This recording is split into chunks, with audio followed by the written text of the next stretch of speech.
Hello everyone, welcome to Guidely. कैसे हैं आप सब? आई होप आप लोग बहुत अच्छे होंगे और जोरों शोरों से नवंबर के जैब एग्जाम्स की प्रिपरेशंस आप लोगों की स्टार्ट हो चुकी होगी। तो मैं यहाँ पर बात करने आई हूँ उन कैंडिडेट्स के लिए जिनका इस बार का एक या दो कोई भी कंपोनेंट रह गया है, जिसको इस बार वो क्लियर नहीं कर पाए हैं। तो आप लोग क्या गिव अप कर रहे हो? क्या आप लोग बहुत ज़्यादा सैड हो गए हो? अब आपको लग रहा है कि नहीं, अब हम जैब एग्जाम्स को क्लियर नहीं कर पाएंगे, हम छोड़ देते हैं, हमसे नहीं होगा। क्या इस तरीके की कोई काफ़ी ज़्यादा आपको डिस्करेजमेंट हो रही है, डीमोटिवेट हो रहे हो आप? तो ये वीडियो आपके लिए है, क्योंकि यहाँ पर हम बात करने वाले हैं जिनका भी एक या दो कंपोनेंट या कोई भी कंपोनेंट आपका रह गया है इस बार मई के एग्जाम में। तो आपको गिव अप नहीं करना है। जरूरी नहीं है कि अगर आप फेल हो गए हो इस बार तो बार बार फेल होगे। बहुत सही बात कही गई है कि failure is not the end, it's a lesson. तो जब आप फेल करते हो ना, जब आप किसी भी चीज में बहुत मेहनत करते हो और आपको उसका बेहतर रिजल्ट नहीं मिलता है, इट डजेंट मीन्स कि आप अच्छे नहीं हो। या ऐसा बिल्कुल भी नहीं है कि जिन लोगों ने भी जैब एग्जाम्स को इस बार क्वालिफाई नहीं किया है वो पढ़ने में अच्छे नहीं थे या उनकी प्रिपरेशंस खराब थी। ऐसा बिल्कुल भी नहीं है। ऐसा हो सकता है कि ये लोग जब एग्जाम्स देने गए हो, मे भी बहुत बार ऐसा होता है, बहुत नेचुरल है कि कैंडिडेट्स काफ़ी ज़्यादा घबरा जाते हैं या जो क्वेश्चंस हमें आता रहता है घबराहट की वजह से हम गलत करके आ जाते हैं। मोस्ट ऑफ द टाइम ये देखा गया है कि हम ज़्यादा प्रैक्टिस अगर नहीं करते हैं तो भी आपको इस तरीके की इश्यूज देखने को मिलते हैं कि आप जब एग्जाम में बैठते हो तो आपको पता होता है कि ये क्वेश्चन हमने कहीं पढ़ा है लेकिन आप उसको सॉल्व नहीं कर पाते हो। ये सब क्या होता है? रीजन होता है लैक ऑफ कॉन्फिडेंस को लेकर के। तो इसका ये मतलब बिल्कुल भी नहीं होता है कि आपको कुछ आता नहीं है, आपने प्रॉपर तरीके से यहाँ पर प्रिपरेशंस नहीं की, जिसकी वजह से आपको इस तरीके की इश्यूज देखने को मिलती है और उसकी वजह से आपका जैब एग्जाम क्लियर नहीं हुआ है। तो ये आपके लाइफ का एंड तो नहीं है। या आप ऐसा तो नहीं सोच सकते कि नहीं, इस बार मैं फेल हो गया, क्लियर नहीं कर पाया जैब एग्जाम्स, मैं दूंगा ही नहीं। क्यों भाई, क्यों नहीं देंगे आप पेपर? क्या हो गया ऐसा? कोई बात नहीं, फेल हो गए, कोई बात नहीं, नहीं निकला, हम इस बार वापस से तैयारी करेंगे। और जब हम इस बार तैयारी करेंगे, इस बार की प्रिपरेशंस होगी, तो हम पूरा रियलिस्टिक स्टडी प्लान बनाएंगे, यानी कि प्रॉपर स्ट्रेटजी बनाएंगे, प्रॉपर प्लानिंग करेंगे, चारों कंपोनेंट को हम प्रॉपर तरीके से डिवाइड करेंगे। हर दिन 1 से 2 घंटा कंसिस्टेंटली हम यहाँ पर पढ़ाई करेंगे। कंसिस्टेंसी के साथ हम यहाँ पर चारों कंपोनेंट को पढ़ेंगे अच्छे से, ताकि नवंबर का जो जैब एग्जाम्स है उसको बड़े आराम से हम क्लियर कर लें। तो धीरे धीरे हर दिन 1-1 घंटा अगर आप देंगे तो आराम से आप नवंबर के एग्जाम्स को क्लियर कर लेंगे। यहाँ पर आप वीकली रिविजन करोगे तो इस तरीके की आप प्लानिंग बनाना कि हर संडे आपको चारों कंपोनेंट को रिवाइज करना है। कैसे नहीं आप क्लियर कर सकते हो? अगर आप नहीं कर पाओगे तो कौन करेगा क्लियर? बिल्कुल आपसे हो पाएगा। आपको यहाँ पर क्या करना है, खुद को सराउंड करना है पॉजिटिव एनर्जी से, यानी कि पॉजिटिव पर्सन्स के साथ आपको रहना है जो कि आपको मोटिवेट कर सके। जो आपको डिस्करेज कर रहे हैं, डिमोटिवेट कर रहे हैं, ऐसे लोगों से दूर रहें। तो आपको करना क्या है, यहाँ पर आप उन कैंडिडेट्स के साथ जुड़े जो जैब एग्जाम्स को दे रहे हैं, नवंबर बैच को टारगेट कर रहे हैं। टेलीग्राम चैनल से आप जुड़ जाए, हमारे कैंडिडेट मेंटोर से जुड़ जाए, ताकि आपको कोई भी दिक्कत आ रही है, कभी भी डीमोटिवेशन लग रहा है, आप हमसे टेलीग्राम पे डिस्कस कर ले। इसलिए मैं बार बार आपको कहती हूँ कि आप टेलीग्राम से जुड़ जाए, कोई भी डाउट हो तो आप पूछें। तो अगर आपको ऐसा फील हो रहा है कि नहीं, मुझसे नहीं हो पाएगा, तो हमसे बात करें, हम आपको बताएंगे कि किस तरीके से आप चीज़ों को कर सकते हैं। कभी भी आपको छोड़ना नहीं है, आपको गिव अप एटीट्यूड नहीं रखना है। ये पास्ट था। 18 मई को आपका पेपर हो गया, रिजल्ट्स आपको पता है कि आपका क्लियर नहीं हुआ। अब क्या इसको लेकर के रोने वाले हो आप या अफसोस करने वाले हो? ये अगर करोगे तो आप अपना अगेन टाइम वेस्ट कर रहे हो। मूव ऑन करो, यहाँ से आगे बढ़ो। आगे बढ़ने का मतलब है हम यहाँ पर जो भी पास्ट में हमने पेपर दिया है, अब आपका ये रिजल्ट पास्ट हो चुका है। अब आप इसको एनालाइज करो कि आपसे कहाँ कहाँ गलती हुई है, कौन कौन से क्वेश्चंस थे जो आपसे सही नहीं बने हैं। अब जैसे मान लीजिए जिनका पहला अटेम्प्ट है, उनको पता है कि ओवरऑल एग्रीग्रेट अगर उनको 400 में 200 मार्क्स भी आ जाते तो वो क्लियर थे, तो हो सकता है इस बार उन्होंने किसी पेपर में 44 या 43 मार्क्स आ गए हों और ओवरऑल उनका अग्रीगेट 200 नहीं बन पा रहा होगा, तो वो तो एग्जाम्स को क्वालिफाई नहीं कर पाए हैं। तो अब आपको देखना है कि आपके ये जो बाकी के मार्क्स थे वो कहाँ गए हैं, कहाँ पे आपके मार्क्स डिडक्ट कर लिए गए हैं और क्यों डिडक्ट किए गए हैं। क्या आपका कॉन्सेप्ट क्लियर नहीं था? ऐसा तो नहीं है कि आपको क्वेश्चंस तो आते थे लेकिन आप जवाब नहीं लिख पाए हो, इसका मतलब है आपने प्रॉपर तरीके से रिवीजन नहीं की होगी, या आपका बेसिक कॉन्सेप्ट यहाँ पर क्लियर नहीं हुआ होगा जिसकी वजह से आपको डाउट हो रहा होगा। तो इसकी वजह से आप एग्जाम्स को अच्छे से क्लियर नहीं कर पाए।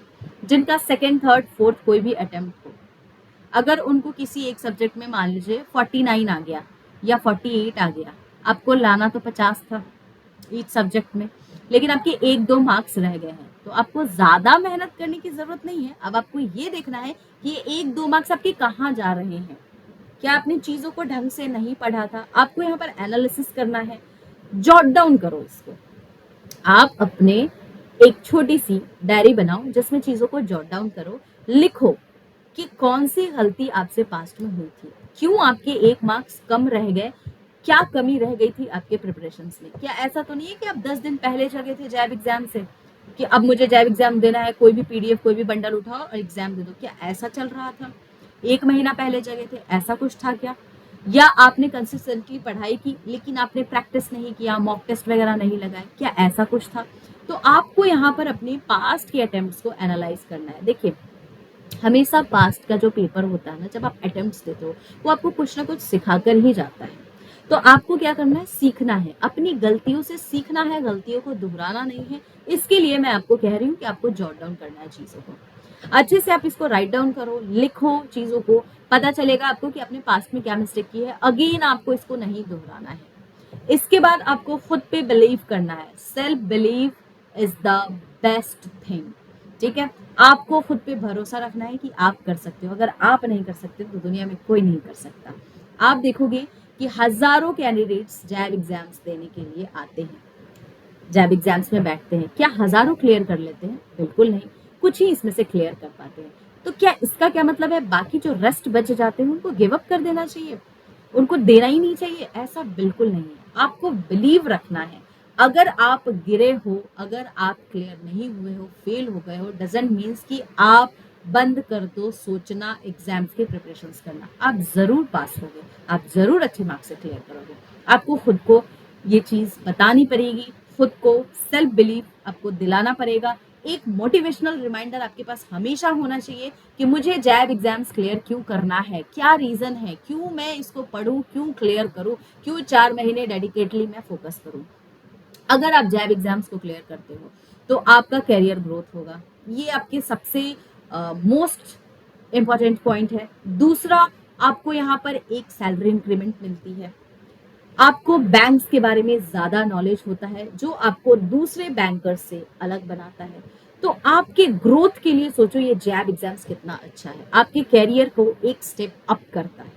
तो आपको जैब एग्जाम्स देना है, ये आपके दिमाग में एक मोटिवेशनल रिमाइंडर की तरह चलते रहना चाहिए और खुद पे आपको भरोसा करते रहना चाहिए कि बिल्कुल हम क्लियर कर सकते हैं, हम नहीं करेंगे तो कोई नहीं कर सकता है, और मैं क्यों नहीं कर सकता या कर सकती। इस बार फेल हुए हैं इसका ये मतलब नहीं है कि हमेशा ही हम फेल करेंगे, डेफिनेटली हम अच्छे मार्क्स से क्लियर करेंगे। तो इस तरीके का आपको एटीट्यूड रखना है, प्रॉपर प्लानिंग बनानी है, प्रॉपर स्ट्रेटजी बनानी है और गिव अप नहीं करना है। हमेशा पॉजिटिव रहिए, मोटिवेटेड रहिए, आपसे ही एग्जाम क्लियर होगा, अच्छे मार्क्स से क्लियर होगा। और इसके लिए गाइडली आपको पूरी तरीके से हेल्प करेगा। और यहाँ पर हम आपके लिए फ्री में फाउंडेशन सीरीज लेकर के आए हैं गाइस। आप इस फाउंडेशन सीरीज को पढ़े, हमारे एक्सपर्ट फैकल्टीज आपको यहाँ पर एग्जाम्पल्स के थ्रू समझा रहे हैं। अगर इस बार का पेपर टफ गया है तो इसका ये मतलब तो नहीं है कि क्लियर नहीं कर सकते, आप कर सकते हैं। और इसके लिए हम आपके लिए हर चीज को सिंपल तरीके से यहाँ पर एक्सप्लेन कर रहे हैं। तो आपको वरी नहीं करना है, आप हमारे साथ यूट्यूब चैनल से जुड़े रहिएगा, इस फाउंडेशन सीरीज को अच्छी तरीके से पढ़िएगा। कोई भी डाउट होगा आप फैकल्टीज के साथ इंटरेक्ट कर सकते हो, आसानी से क्वेश्चंस पूछ सकते हो। आप लाइव सेशंस देखो, अगर आप रिकॉर्डेड वीडियोस देखते हो तो भी आप कमेंट्स कर सकते हो। आप हमारे टेलीग्राम चैनल से जुड़ जाओ ताकि आप वहां पे हमसे फैकल्टी से इंटरेक्ट कर सकते हो। तो आपको यहाँ पर सारी सुविधाएं प्रोवाइड की जा रही है गाइडली की तरफ से। आप 24/7 अपने फैकल्टी से बात कर सकते हो, कोई भी डाउट होता है पूछ सकते हो। और ये सीरीज आपको फ्री में प्रोवाइड किया जा रहा है और इसका पीडीएफ आपको टेलीग्राम चैनल पे मिलेगा, तो आप जल्दी जल्दी से जुड़ जाए। इसके अलावा एक और अच्छी बात बता दूं आपको कि हमारा मेगा लाइव वर्कशॉप हो रहा है जिसमें एक्सपर्ट फैकल्टीज आपके साथ जुड़ने वाले हैं, मेंटोर होंगे जो आपको बताएंगे कि फर्स्ट अटेम्प्ट में कैसे जैब एग्जाम्स को क्रैक करना है। तो जो इस बार नवंबर के एग्जाम्स को टारगेट कर रहे हैं उनके लिए ये मेगा वर्कशॉप बहुत ज़्यादा इंपॉर्टेंट होगा, क्योंकि हर एक फैकल्टीज यहाँ पर अपने एक्सपीरियंस को शेयर करेंगे और अच्छी तरीके से डेडिकेटली आपको चीज़ें बताई जाएगी, आपके डाउट्स लिए जाएंगे। तो डेफिनेटली आप इसको रजिस्टर कर ले, बिल्कुल फ्री है, कोई भी चार्जेस नहीं है। तो आप इस वर्कशॉप के लिए खुद को रजिस्टर कर ले। 25 मई को ये आपका वर्कशॉप होने वाला है सुबह के 11 बजे। 11 AM हम लाइव आएंगे और यहाँ पर सारे डिस्कशंस होंगे। तो आप अपने क्वेश्चंस के साथ रेडी रहिएगा। हम यहाँ पर डिस्कस करेंगे कि किस तरीके से हम नवंबर के एग्जाम्स को क्लियर कर सकते हैं फर्स्ट अटेम्प्ट में। तो जो नए हैं उनके लिए तो काफी ज्यादा फ्रूटफुल है, और जिनका इस बार 1-2 कंपोनेंट कुछ भी रह गया है उनके लिए भी बहुत ज्यादा इंपॉर्टेंट है। तो इस मेगा लाइव वर्कशॉप को ज्वाइन कीजिए और फटाफट से अपने डाउट्स को यहाँ पर क्लियर कीजिए। इसके अलावा कोई भी डाउट हो तो आप मुझसे कमेंट सेक्शंस में रिगार्डिंग एनीथिंग रिगार्डिंग जैब एग्जाम्स आप पूछ सकते हैं। वीडियो अगर आप लोगों को एग्जाम पॉइंट ऑफ व्यू से रेलिवेंट लगता है तो सब्सक्राइब करके शेयर कर दे जिनके पास चैनल नहीं है।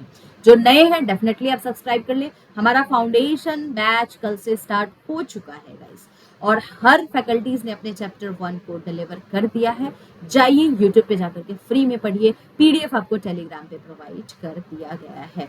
बाकी आपको वर्कशॉप का लिंक डिस्क्रिप्शन बॉक्स में मिल जाएगा। आप वर्कशॉप के लिए रजिस्टर कर ले खुद को। वीडियो पसंद आ रहा है तो लाइक कर ले, फीडबैक भी दे सकते हैं। अगर आपको कोई फीडबैक देने का मन है तो डेफिनेटली आप मुझे कमेंट सेक्शन में फीडबैक दे सकते हैं। मोटिवेटेड रहिए, इसी तरीके से एग्जाम्स की प्रिपरेशंस करते रहिए, गिव अप नहीं करना है। मिलते हैं हम लोग नेक्स्ट वीडियो में नेक्स्ट इंपॉर्टेंट टॉपिक के साथ।